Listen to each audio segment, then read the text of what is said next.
n वस्तुओं के क्रमचयों की संख्या फैक्टोरियल n बटा में factorial p1 into p2 into p3 dot dot pk है, जहाँ p1 वस्तु एक प्रकार की, p2 वस्तुएं दूसरे प्रकार की है, डॉट डॉट वैसे ही pk वस्तुएं तीसरी प्रकार की हो गई। यानी कि जब n वस्तुएं रहेंगी, कहेगा कि n वस्तुएं से कितनी विभिन्न प्रकार के क्रमचय बना सकते हैं।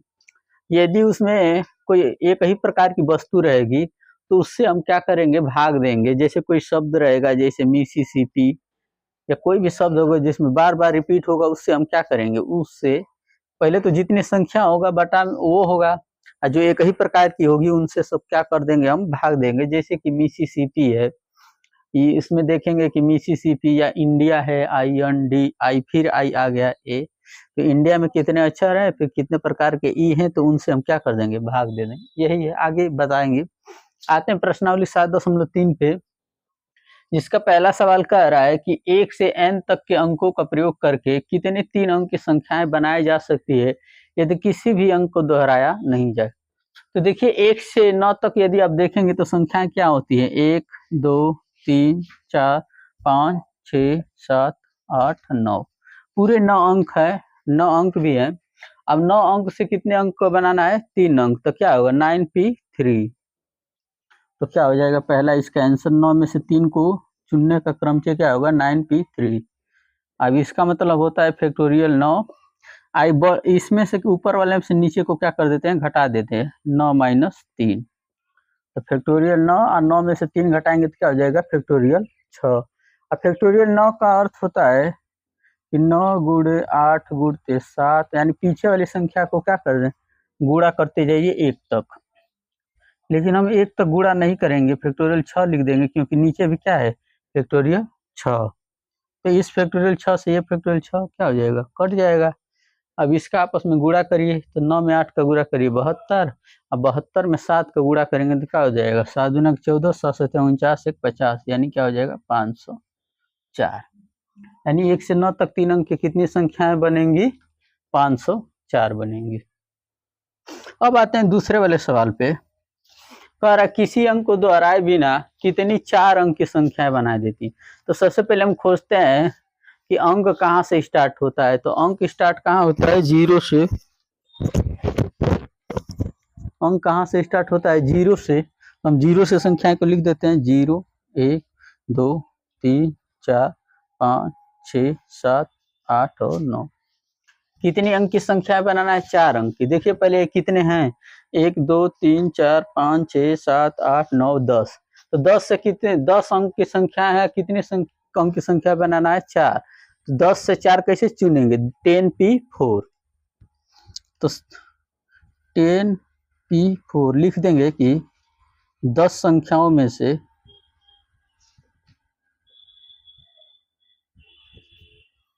10 संख्याओं में से 4 संख्या चुनने की विधि, क्या हो जाएगा 10p4। लेकिन इसमें देखिए जो 10 में से 4 संख्याओं को चुन रहे हैं हम लोग, उसमें 0 वाला भी आगे, जो 0 संख्याएं होंगी वो भी आ गया होगा। यानी जैसे कि ये भी संख्याएं आ गई होंगी, कौन सा, 0 1 2 3 0 3 4 5 0 7 6 8, यानी जो आगे क्या होगा 0 होगा, इसको भी वो 4 अंक में काउंट कर लिया होगा, गिन लिया होगा। लेकिन ये है कितने अंक की, 3 ही अंक की, क्योंकि इसको कितना पढ़ेंगे, 123 ही तो पढ़ेंगे, 3 ही अंक तो पढ़ेंगे, एक अंक 0 वाला आगे वाला को तो पढ़ नहीं पाएंगे। तो हम क्या करेंगे, जो 0 से स्टार्ट होंगी उन संख्याओं को क्या करेंगे, हम घटा देंगे। यानी 3 अंक की जितनी संख्या है जो 0 से शुरू हो रही है, 4 अंक की जितनी संख्या है जो 0 से शुरू हो रही है, उसमें से हम क्या करेंगे, 0 वाले को क्या कर देंगे, घटा देंगे। तो अब कितनी बचेंगी, 9 और 9p3, 3 अंक वाले चूज कर लेंगे, जो 0 से स्टार्ट हो रहा है और 3 अंक की है। तो क्या हो जाए 9p3, इसको घटा देंगे। तो क्या जो फैक्टोरियल 10p4, इसका मतलब फैक्टोरियल 10, अब बटा में फैक्टोरियल 10 माइनस 4। हम क्या करेंगे, ऊपर में से नीचे को घटा देंगे, फिर नीचे फैक्टोरियल 9 और 9 में से 3 को घटा दीजिए, 9 माइनस 3। तो ये हो जाएगा फैक्टोरियल 10 फैक्टोरियल 6 माइनस फैक्टोरियल 9 बटा में फैक्टोरियल 6। अब देखिए फैक्टोरियल 10 को हम 7 तक लिख दें, फिर फैक्टोरियल 6 लिखेंगे, फैक्टोरियल 6 काट देंगे, फिर इसको भी वैसे ही करेंगे।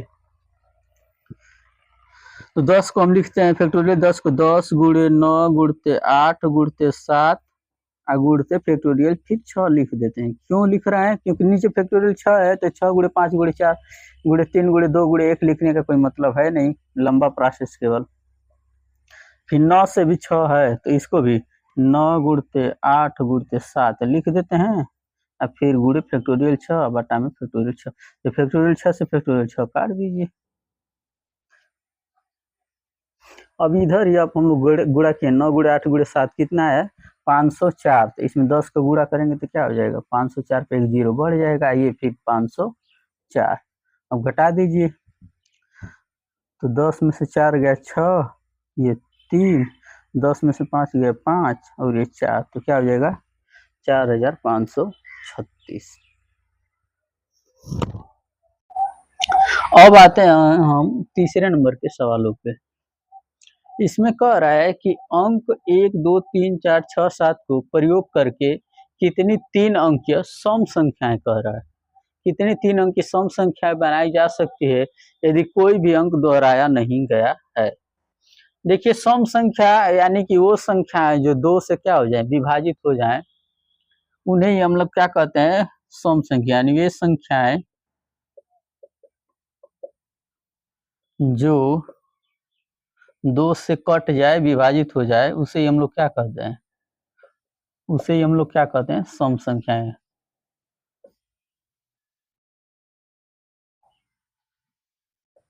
यानी जो संख्या 2 से कटती है उसे हम लोग क्या कहते हैं? सम संख्या कहते हैं। और सवाल ये है कि इसे कैसे और पता, थोड़ा और कैसे पता करेंगे कौन सम है कौन विषम है? तो हम क्या करेंगे, इतनी संख्याओं को भाग देकर चेक तो करेंगे नहीं, तो हम क्या करेंगे, जो भी सम संख्या होती है उसका इकाई का अंक, यानी इकाई दहाई सैकड़ा, जहाँ पीछे से पीछे वाली अंक, यदि वो 2 4 6 8 10 या 2 4 6 8 0, या कहिए कि जो 2 से कटती है वही संख्या क्या होती है? सम। पीछे वाला एक अंक की बात करें, इतने अंक है लेकिन सब अंक को नहीं चेक करेंगे, किसको? केवल इकाई के अंक को चेक करेंगे, जो 2 से कट जाती है पीछे वाले अंक, इकाई दहाई, वही संख्याएं क्या होती है? सम होती है। अब आते हैं 6 में से कितनी संख्या को चुनना है? 3 अंक की। तो पता है 6p3 होगा, लेकिन उसमें भी कह दिया क्या? सम को चुनिए। तो पहले देखिए 3 अंक बनाइए, पहले संख्या लिख दीजिए, 1 2 3 4 5 6 7। 1 2 3 4 5 नहीं है, 4 6 7 है। अब कितने अंक की संख्या बनाना है? तो 3 अंक की संख्या बनाना है, 1 अंक 2 अंक 3 अंक। तो देखिए यहाँ देखिए, ये इकाई हो गया, ये दहाई हो गया, और क्या हो गया? सैकड़ा। यानी इकाई के अंक पर हम किसको किसको रख सकते हैं? ये देखिए, या तो हम 2 को रखें, या तो हम 4 को रखें, या तो 6 को रखें। इन्हीं तीनों में से किसी एक को आप रखेंगे तो संख्याएं सम होगा। इन तीनों को छोड़ाकर किसी को भी आप रखिए यहाँ पर, वो सब क्या हो जाएंगे? विषम हो जाएंगे। इसलिए हम क्या करेंगे, इन्हीं तीनों में से क्या करेंगे? किसी एक को क्या करेंगे? रख देंगे। तो ये संख्याएं होंगे 3, 1 2 3, और 3 में से एक ही चुनना है, तो कितना हो जाएगा? 3p1। 3 में से एक को चुनने की विधि क्या हो गया? 3p1। मान लेते हम किसी एक को चुन लिए, 4 को 6 को या 2 को, किसी एक को, तो अब कितने बचेंगे? 5 बचेंगे। 5 में से ये 2 जगह है, तो 5 में से 2 जगह किसी को भी चुन सकते हैं, इसलिए 5p2 हो गया। यानी इन दोनों को चुनने की क्या हो गया? 5p2। अब पूरी 3 अंक सम संख्या चुनने के क्या हो गया? दोनों का आपस में क्या कर देते हैं? गुणा कर देते हैं। तो 3 अंकीय सम संख्या चुनने की विधि क्या हो जाएगा? 5p2 इंटू 3p1 बराबर फैक्टोरियल 5, फिर 5 में से 2 को घटा दीजिए, 5 माइनस 2 गुणे फैक्टोरियल 3, फैक्टोरियल 3 में से 1 को क्या करेंगे? घटा देंगे, तो क्या हो जाएगा? फैक्टोरियल 5 5 में से 2 घटाएंगे तो फैक्टोरियल 3 गुणे फैक्टोरियल 3, 3 में से 1 को घटाएंगे तो क्या हो जाएगा फैक्टोरियल 2। तो फैक्टोरियल 5 को हम लिख सकते हैं 5 गुणते 4 गुणते फिर फैक्टोरियल 3 बटा में फैक्टोरियल 3, गुणते फैक्टोरियल 3 को 3 और गुणते फैक्टोरियल 2, ये फैक्टोरियल 2 से 2 फैक्टोरियल 3 से 3, तो 5 के 20 20 3 60, यानी कितनी संख्याएं हो गई 60 संख्याएं। और देखिए यदि आप चाहेंगे तो इसके कई विधि हैं, उससे भी यदि आप दिमाग लगाना चाहें तो लगा सकते हैं। जैसे 1 2 3 4 6 7 3 अंक की संख्या बनाना है तो पहले हम मान लेते हैं कोई भी, पहले हम बना कितनी संख्या बनेंगी ये ज्ञात कर लेते हैं। अभी सम को छोड़ देते हैं तो 6 अंक है, 3 अंक की संख्या बनाने क्या हुआ 6p3। दूसरी विधि देख लीजिए थोड़ा सा, 6 अंक से 3 अंकीय संख्या है तो क्या होगा 6p3, पहले हम अभी निकाल दे रहे हैं 6p3, तो इसका मान होगा फैक्टोरियल 6 फैक्टोरियल 6 माइनस 3, तो फैक्टोरियल 6 6 में से 3 घटाएंगे 3, यानी कि 6 को 3 बार लिख दें 6 गुणते 5 गुणते 4 गुणते फैक्टोरियल 3 बटा में फैक्टोरियल 3, 6 5 30 30 चौके 120।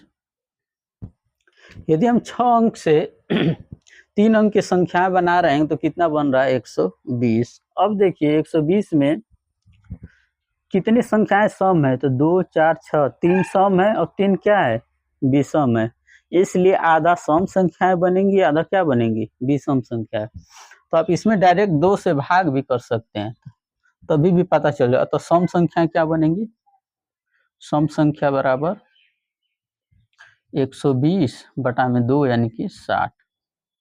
ऐसे सवाल है, इसको भी करेंगे इसको भी, दोनों करेंगे अलग अलग विधि से तो उस विधि से ये भी संख्याएं हल हो जाएंगे।